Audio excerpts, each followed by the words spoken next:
Thomas Soto. Voici le Made in France avec Anissé Mbida. Bonjour Anissé. Bonjour Thomas, bonjour à tous. Vous nous parlez ce matin d'une forme de délocalisation à l'envers avec un fabricant chinois de pochettes pour téléphone portable, un d'étui qui vient installer son usine en France. La flèche est bien dans ce sens-là, de la Chine à la France. C'est la société Uniconcept qui est habituellement basée à Shenzhen. Département on ne sait pas.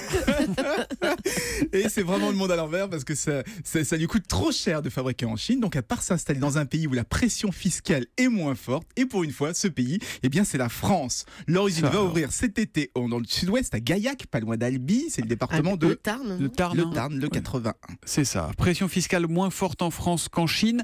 Excusez-moi, mais ça m'interpelle. Comment c'est possible? À cause des taxes douanières, figurez-vous, parce que chaque pochette de téléphone portable chinoise qui arrive en France est taxée. Or, ils s'en vendent des millions tous les mois.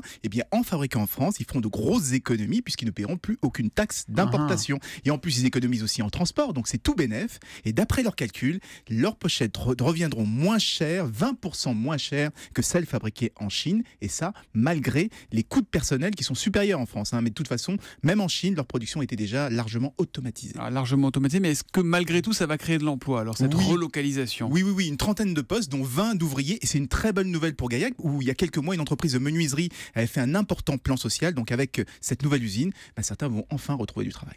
Bravo à Uniconcept qui a la bonne idée de délocaliser son usine chinoise dans le sud-ouest, du côté d'Albi, à Gaillac précisément. C'est donc du Made in Tarn. C'est quel numéro le Tarn, Julie? 81. Ouais, j'étais pas sûr que vous aviez bien suivi. C'est bien. Allez, merci, à tout à l'heure pour l'innovation, Anissé.